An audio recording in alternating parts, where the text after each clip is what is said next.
President Barack Obama suggested that if he'd been allowed to run again, he would have won this year's presidential election. What I would argue is that the culture actually did shift, that the majority does buy into the notion of a one America that is tolerant and diverse and open and full of energy and dynamism. And I am confident in this vision because I'm confident that if I had run again and articulated it, I think I could have mobilized a majority of the American people to rally behind it. I know that in conversations that I've had with people around the country, even some people who disagreed with me, they would say the vision, the direction that you point towards is the right one. Obviously, the 22nd Amendment kept Obama from trying for a third term. But in the interview, he said the message of hope and change that he pushed in his first presidential run still strikes a chord today.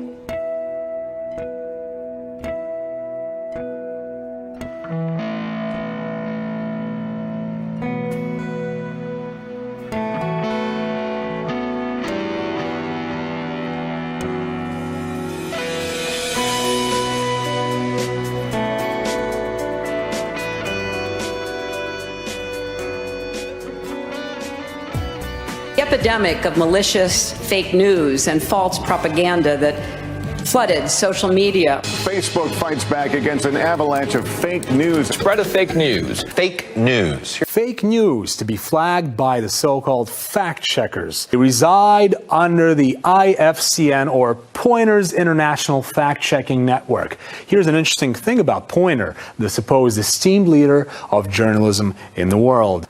Funded by such notorious donors like the George Soros' Open Society Foundation, the Bill and Melinda Gates Foundation, National Endowment for Democracy, which has financial links to the State Department, as you may know, eBay's Omidyar Network, and Mr. Craig Newmark, the founder of Craigslist, who donated a whopping $1 million to Poynter to create this anti-fake news mechanism, becoming its biggest donor since Poynter's inception, by the way.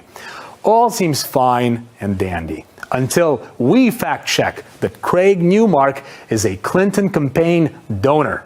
Give me the goosebumps just to hear those names, because they have actually a very strong political agenda. So let's say that you want to be in a kind of political opposition to these powers. Of course, you're going to be censored. This is a kind of censorship.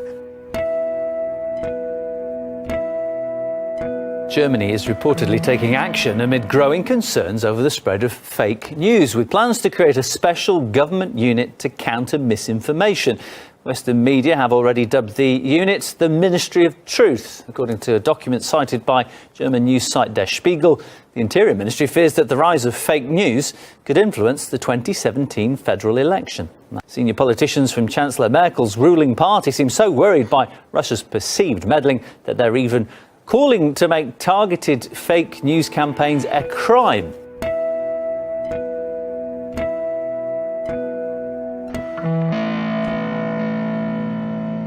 The law in Turkey once again has come down on the opposition Cumhuriyet newspaper in Istanbul. This time it was the newspaper's cafeteria manager, Senol Buran. He was arrested late Saturday for allegedly insulting President Tayyip Erdogan, a charge Buran's father Ismail refuses to believe. I want them to release him in no time. We never guessed his detention. There isn't anything to detain him for. Lawyers say a security officer overheard Buran making a derogatory comment about Erdogan. Insulting the president is a crime punishable by up to 4 years in prison. Over to our next story. Mass freedom of information request has found that local authorities in Britain have used the government's Regulation of Investigatory Powers Act to follow people and spy on them. The mass freedom of information exercise was carried out by the Liberal Democrat Party. It showed that local authorities use secret listening devices, cameras, and private detectives to gather evidence on people over 5 years. Critics say that spying on the public should be a last resort, not an everyday tool. They say the government had promised that the Government's Regulation of Investigatory Powers Act, or RIPA, would only be used when absolutely necessary to protect British people from extreme threats. The Home Office, however, insists that permissions were only granted for such covert surveillance after a rigorous authorization procedure and independent inspection. Do you want to color that? Timbuk Toys is as busy as you'd imagine the day before Christmas Eve. With kids crossing their fingers, Santa grants them their wish list. Board games and, toys from the store. But the wish list is a little more high-tech in other homes. There's some really cool smart toys, smart-enabled toys, Wi-Fi-enabled toys, like little dolls that talk back to you or talk to you and listen to you. That's really interesting. Sound familiar? It's because Molly Wendell with Colorado Cyber says these toys are hot this holiday season, but also ripe with issues not every parent thinks of. The toy could be listening to your child, or it could be recording video or recording the voice of your child. So it also means someone could hack into your home network and access your bank statements online, credit cards, even medical records. There's that trade-off between the security and privacy of your family and the coolness of the Sam Masiello, a dad of 3 girls and also the chief information security officer at Teletech, says some of these toys can record what's being said around it and then transcribe the conversation so manufacturers know what was said and then sell the information to advertisers. New research has found that an in-flight entertainment system used by some of the world's biggest airlines could be vulnerable to hacking, possibly putting passengers' information at risk as well as their safety. And from these files, I discovered 20 different airlines, including some of the biggest airlines in the world. So, for example, Emirates or Virgin or United. Ruben Santamarta, principal security consultant at IO Active and author of the report, said that it was when he was on an Emirates flight from Warsaw to Dubai that he discovered that he could access debug codes directly from the Panasonic in-flight display. He explained to RT that once an in-flight entertainment system's vulnerabilities have been exploited, hackers can take control of what passengers see. They would be able to disrupt the PA systems and even access passengers' credit card information. Hacking into aircraft systems is not something that airlines take lightly. In 2015, security researcher Chris Roberts claimed that he was able to hack into the aircraft's flight control through an IFE system, which led to an FBI investigation. A South Korean think tank has warned that North Korea is capable of paralyzing the computer network of the US Pacific Fleet if a full-blown cyber war were to break out. Citing a recent simulation conducted by the Pentagon, the Seoul-based Defense Agency of Technology and Quality said Pyongyang is capable of neutralizing the Pacific Fleet's command center and could even cause significant damage to the electric grid on the US mainland. North Korea has been deemed responsible for several large-scale cyber attacks on the US, including its high-profile hack of Sony Pictures back in 2014. A year earlier, Pyongyang hacked into major South Korean broadcasters, infecting over 48,000 computers and causing huge financial losses.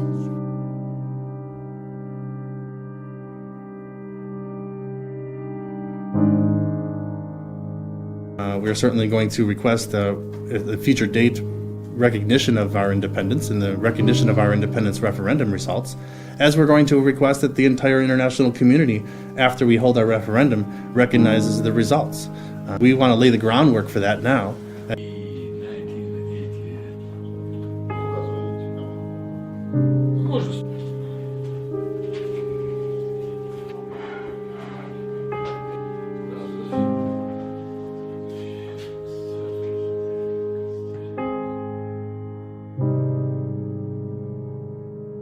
Let's move on to the French presidential candidate, National Front Party leader Marine Le Pen is once again warning she could take France out of the EU, just as Paul suggested there, and also NATO if she gets elected. Marine Le Pen's one of the favourites for that election, along with François Fillon, but rival Fillon's well ahead of Le Pen in the latest polls by 44% to 24%. Her policies, though, have broad support from both her party and voters. Marine Le Pen is blaming globalization for many of the problems that the French people are encountering today. It is very important to understand that the European countries on the migrant routes have been totally unable to control the influx of migrants into the Schengen space. According to Russia's state-run news agency Sputnik, following bomb threats, up to 3,000 passengers and staff have been evacuated from 3 rail terminals in Moscow on Monday. Citing a source in the emergency services, Sputnik, the English-language version of RIA Novosti, said Monday, phone calls warning of bombs at the Kazansky and Leningradsky railway stations prompted evacuations of 1,000 people from each site. Further, 750 people were evacuated from the Yaroslavsky station. We are waiting for explosive sniffing dogs.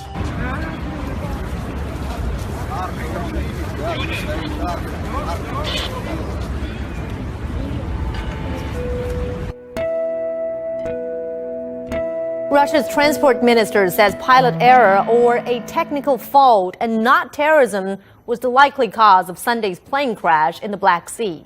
All 84 passengers and 8 crew members on the military Tu-154 aircraft plane are believed to have died in the incident. The aircraft plunged into the sea on Sunday morning, 2 minutes after taking off from the southern Russian city of Sochi.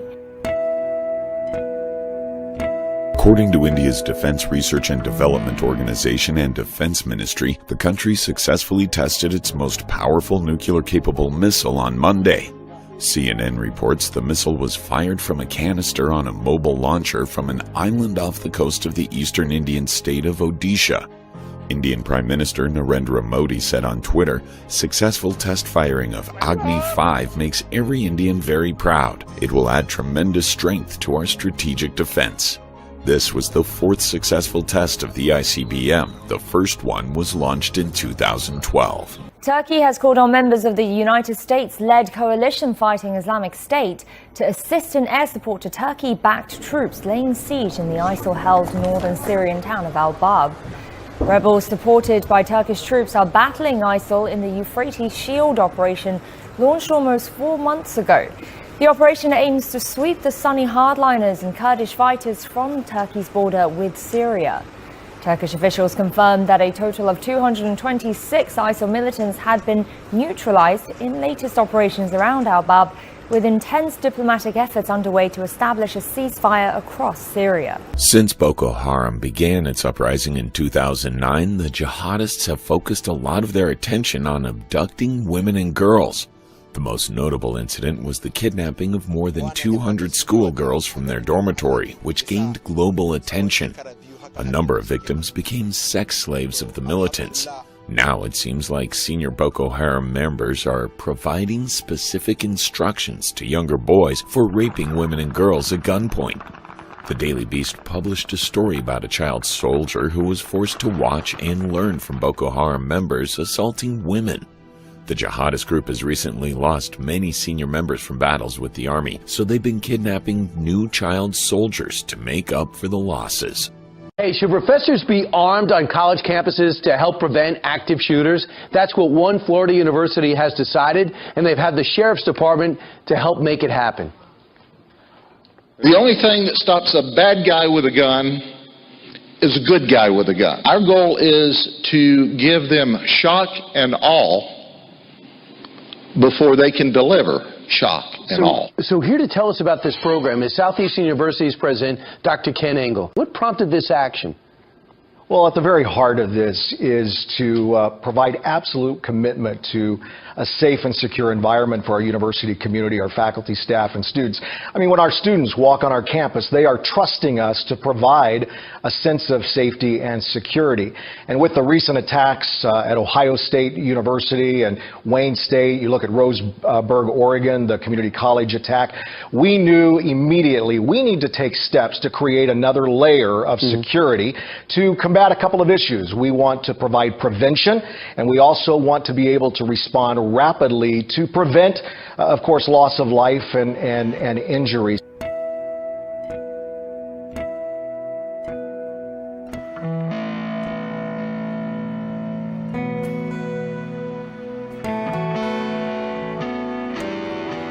Western sanctions and the instability on global energy markets have put Russia into its longest recession in 2 decades, and the country is struggling to come out of it. The country's GDP fell by 3.7% in 2015 and is expected to shrink further this year. Capital flight is expected to drain the economy by another $16 billion. Irina Vostrikova was a top-level manager until she lost her job this year to the economic crisis. She is unable to pay her mortgage. She took the loan in US dollars, whose value has more than doubled since she signed the contract. There are job cuts everywhere and expenses optimization, and real incomes are declining. But when your mortgage payments are 2 or 3 times bigger than your salary, it just doesn't make any sense. I qualify this as a crime against the people, as the devaluation of the ruble was coordinated and all financial institutions were aware of it. But no one, as usual, thought about the people, those who pay and try to make an honest living. A Wabash Valley boy is working hard to bring joy to others this Christmas. It can be a difficult season for so many, but News 10's Aaliyah Blackburn met a young man today who's trying to make things a little better. Aaliyah? Patrice, we all know the holiday struggle and how expensive Christmas shopping can get. Some of us may be working longer hours and even multiple jobs to make some extra cash. However, a little boy in Bicknell is also working hard to make sure other girls and boys in his community have a Christmas to remember. In Bicknell, around dinner time, McDonald's becomes a hub. A bite to eat after a long day's work, and for some, a way to put food on the table. That's no different for their newest employee, Trenton Gardner. I can do this like forever. I can do this forever. You see, when I wipe the tables and customers are at the table, I get paid for it. There you go. Thank you. Watch out, food. Okay, you're probably thinking he looks a little young. It's the coolest job I've ever done. You sure are doing a good job. Well, after all, he is only 7 years old. Oh man, it is a lot dirty. He asked for a job and they told him that he was too young, and he burst into tears because he was so upset. Everybody loves clean tables. He was very persevering. You know, every time you would come in, he was like, am I hired? Do I get a job? Can I start? And then, you know, he's like, I can make food, I can do that. So McDonald's made him an honorary employee, and with a smile, he wipes down the tables. Okay, I'm ready to eat now. All for a little bit of change, but the money is not for him. It's just how it goes. Like, you just do a job and buy toys for tots, so that way you can get other kids toys for tots. He spends it on other kids, buying toys so they can have Christmas like him. I don't know where me and his dad went with this, but I mean, we're just so glad that we raised him up this way. And if he's willing to do this so hard at 7, I can only imagine what he's going to be like when he gets older.